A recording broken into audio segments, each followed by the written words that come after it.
Welcome back to Triad Health Family Healing Center. We're going to continue our discussion of food. Lots of things that we've been told are foods are not foods.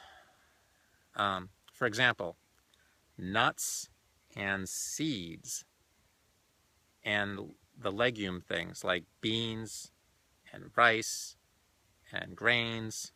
These things are not really food, I'm sorry to say. Now, could you eat them and subside? Could you survive on these things for a while? Yeah, you can. You can actually do it for a really, really long time. I mean, you could probably do it for, um, wow, I mean, if you just put beans and rice together, you could probably make it for 60 or 70 years.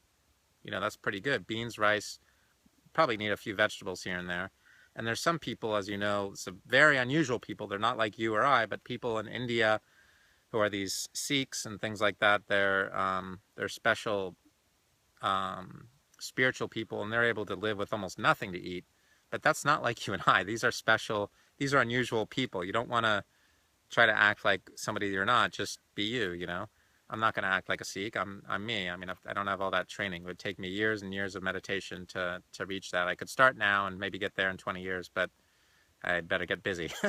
Okay, so nuts and seeds. What's the problem with nuts and seeds? There's a lot of problems. These nuts and seeds, they shut down the thyroid gland. They're actually goitrogens. Soy causes cancer. Yeah, soy is a goitrogen. Soy interferes with hormones. They call it an endocrine disruptor. Soy has been linked to all kinds of allergies and health problems. It's been outlawed in New Zealand. Soy is nasty. Go to the Weston Price website, www.westonprice.org, and check it out. Actually, I'm not sure how to spell Weston. I think it's Weston, but I'm not certain of that.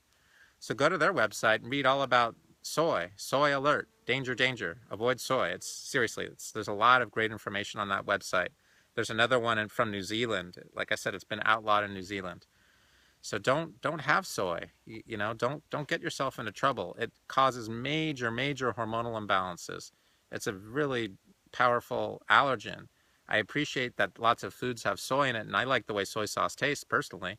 I used to have sushi with soy sauce all the time when I was younger, and I'm not saying you should never have it ever, but if you do have it, you're eating a poison.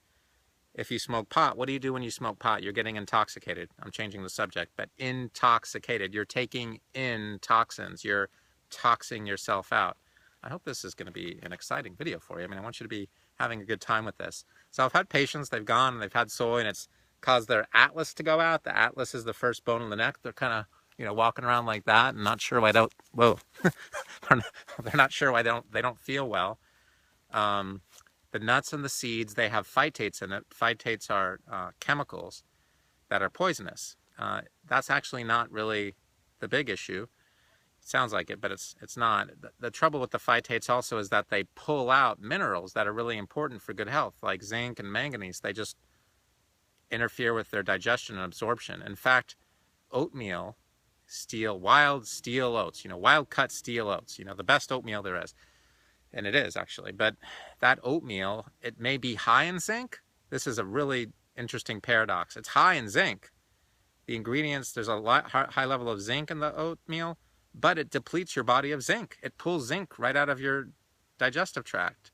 So it's like a magnet for zinc. It's kind of interesting. So a lot of the research that's been done on a lot of the grains, nuts, and seeds that show all the high levels of nutrients in them was done in a lab, in a microscope, in vitro, not in vivo. In vivo means in living things, like in a living human. It was done in vitro, meaning in a test tube. So they don't know what happens in a human with those labs and the tests. They determined what nutrients are available in a microscope, and those nutrients are really there in high levels. But as soon as a human eats the thing, they're not able to digest, absorb, and make available at the cellular level most of these nutrients. So I hope this is helpful. What I'd suggest is don't get the phytates into your system. Don't eat the caffeine products like, carob and lots of chocolate that come from nuts and beans.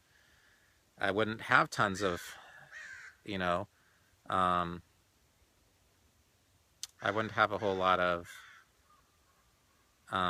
coconut oil. Coconut oil is not as good as you've been told. Most of it's gone bad by the time it's been off the tree for 3 days.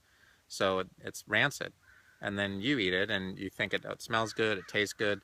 It's not preserved properly. They don't put any vitamin E oil in it or anything like that. It's not really a good oil or fat or food unless you have it fresh from the tree, and even then it's not that great because it's a nut, right? Coconut.